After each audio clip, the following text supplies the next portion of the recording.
बच बच्चों, अब हम आपको जनसंख्या की संबंधित प्रमुख बातें कौन कौन सी है उनके बारे में थोड़ी जानकारी देना चाहेंगे। जैसे कि जनसंख्या का घनत्व, डेंसिटी ऑफ पॉपुलेशन। जनसंख्या के घनत्व से हमारा तात्पर्य अभिप्राय प्रति वर्ग किलोमीटर में बसने वाले निवासियों की संख्या से होता है। यानी कि 1 किलोमीटर प्रति वर्ग में कितने लोग यहाँ पर निवास करते हैं, इसलिए 1 वर्ग किलोमीटर में कितने लोग रहते हैं, तो इसके बारे में ये बताया गया है कि जनसंख्या का घनत्व 1991 में 267 था, जो बढ़कर 2001 में 325 हो गया। 2011 में 322 प्रति वर्ग किलोमीटर हो गया। 2011 में घनत्व 57 बिंदुओं की वृद्धि हुई, 57 लोगों की वृद्धि हुई। भारत में दिल्ली में घनत्व सबसे ज्यादा प्रति वर्ग किलोमीटर था 2011 में, तो दूसरी ओर अरुणाचल प्रदेश में सबसे कम केवल 17 व्यक्ति ही था। ये 2011 की बात है कि इसमें सबसे ज्यादा घनत्व दिल्ली का और सबसे कम अरुणाचल प्रदेश का।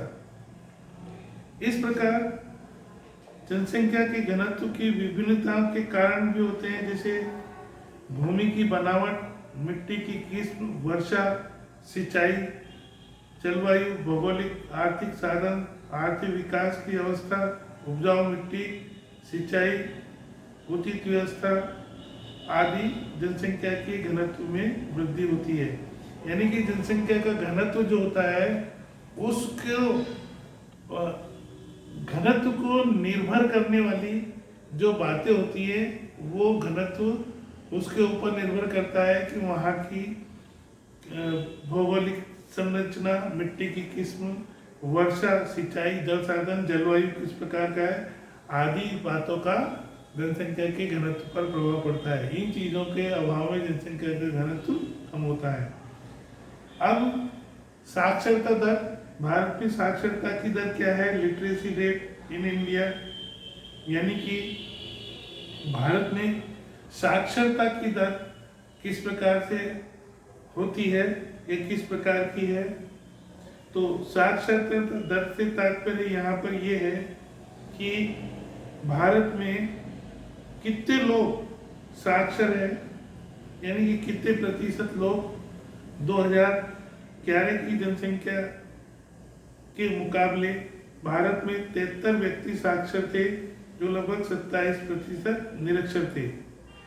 पुरुषों की साक्षरता दर 80.9% तथा स्त्रियों की 64.6% थी। अब राज्यों की तुलना करें तो केरल एक ऐसा राज्य है जहां पर सबसे ज्यादा साक्षरता प्रतिशत है।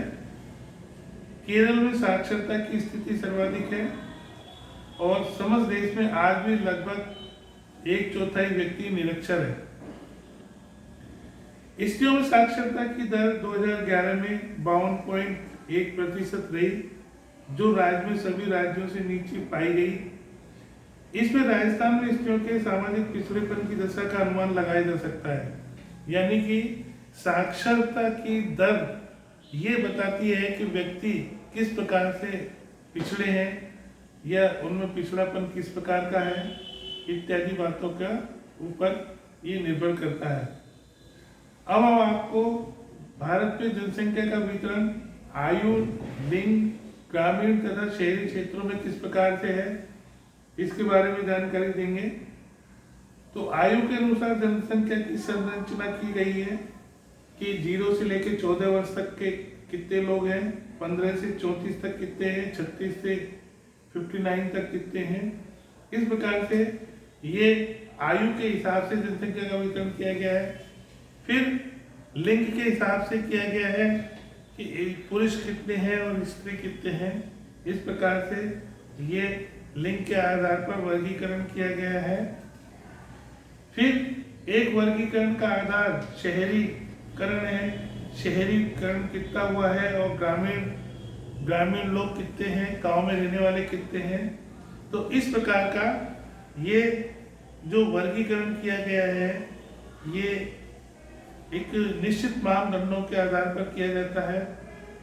अब हम आपको भारत में जनसंख्या की समस्या का स्वरूप, nature of the population problem in India, यानी कि भारत में जनसंख्या की समस्या है, इसका स्वरूप कैसा है और ये प्रॉब्लम है ये किस प्रकार की है, इसके बारे में हम आपको बताएंगे। इसका संख्यात्मक पहलू देखें तो हम उसमें जनसंख्या की बातों से गहरा संबंध है, यथा पर्यावरण, ऊर्जा, रोजगार। बाद में जनसंख्या की समस्या का स्पष्टीकरण रूप से किया जाता है। इसका गुणात्मक पहलू भी है। गुणात्मक पहलू से तात्पर्य लोग स्वस्थ, शिक्षित, बुद्धिमान, सभ्य, सुसंस्कृत बने, इस पर भी जो है ध्यान दिया जाता है। अब एक प्रश्न ये आता है कि क्या भारत में जनाधिक्य है? इज इंडिया ओवर पॉपुलेटेड, यानी कि भारत में जनसंख्या का ओवर पॉपुलेशन है। तो हम कुछ बिंदुओं के आधार पर कह सकते हैं कि भारत के अंदर ओवर पॉपुलेशन है, क्योंकि 2-3 बिंदु है। माल्थस के अनुसार जिस सिद्धांत में बताया था माल्थस ने, उसी का लगभग अनुसरण होता रहता है। दूसरा, भारत का जीवन स्तर निम्न है, नीचा है। लोगों का जीवन जीने का तरीका स्तर नीचा है।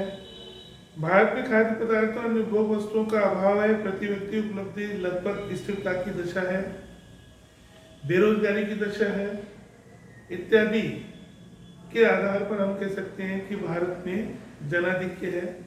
कुछ आधार ऐसे हैं जिनको मान करके हम चलते हैं कि अगर इनकी अपन कैलकुलेशन करें या तुलना करें तो निश्चित ही हम ये पाएंगे कि भारत में जनाधिक्य है। That's all.